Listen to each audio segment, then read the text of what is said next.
All right, let's get into the real truth about practice. Today, we're going to tackle a frustration that I'm pretty sure every single person who's ever tried to learn something new can recognize. So, does this sound familiar? You're putting in the hours, you're doing the work, but you're just not getting any better. You feel like you've slammed into a wall, completely stuck on a plateau. It is so frustrating. But it turns out there's a very specific reason this happens. And it all starts with something we can call the practice illusion. Okay, so this is the heart of the problem right here. You're mistaking all that motion for actual progress. You feel busy, right? You might even feel totally wiped out after a practice session, but that feeling is actually tricking you. You're not really absorbing the skill or getting any better. It's an illusion. So, what's causing this illusion in the first place? Well, it really boils down to a fundamental choice we make every single time we practice, probably without even realizing it. Are we just reacting, or are we truly learning? This breakdown really nails the two different modes. On one side, you've got reacting. This is when you try one thing, it doesn't quite work, so you immediately jump to something else, and then another thing. You're constantly changing your approach, which creates that feeling of being busy.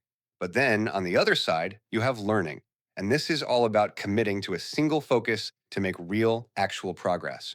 And that's the whole ballgame right there. And this leads us directly to the solution. It's a really simple but incredibly powerful idea called the single constraint. You see, the key to finally breaking through that plateau, it's not a dozen new tricks or some super complicated system. Nope, it's just this one. So instead of trying to fix everything all at once, you just pick one single constraint for your entire session. Maybe it's keeping your wrist perfectly straight in a golf swing, or just hitting one specific note perfectly on the piano. You commit to that one thing. That is how you flip the switch from just reacting to actually learning. Now, adopting this new method means we have to kind of change our expectations of what practice is supposed to feel like. Because real growth, well, it often feels very different from what we imagine. Real, effective practice isn't some flashy, exciting event. A lot of the time, it's quiet, it's intensely focused. And yeah, it can be really repetitive. You're just drilling one tiny thing over and over. But here's the most important part: it often feels awkward, it can feel tough. That's because you're pushing your brain and your body just outside their comfort zone. And let's be honest, that doesn't always feel good. I really want you to let this one sink in. We are all conditioned to think that when something feels tough, we must be failing. But in focused practice, that feeling of awkwardness, that difficulty, it's the absolute opposite of failure. It is the clearest signal you can possibly get that you are right on the edge of a breakthrough.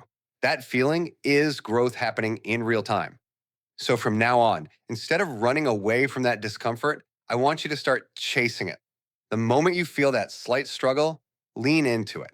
That's where the magic is. That is where the real learning happens. Okay, so let's put all this together into a simple plan.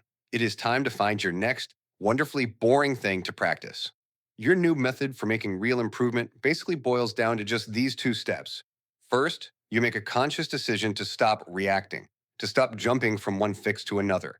And second, you start truly learning by picking one single constraint and committing to it. Simple as that. So I'll leave you with this challenge. Think about the skill you're trying to build right now. And don't think about the big, flashy goal. Think about the smallest, most fundamental piece. What is the one simple, maybe even boring thing that you will commit to in your very next practice session?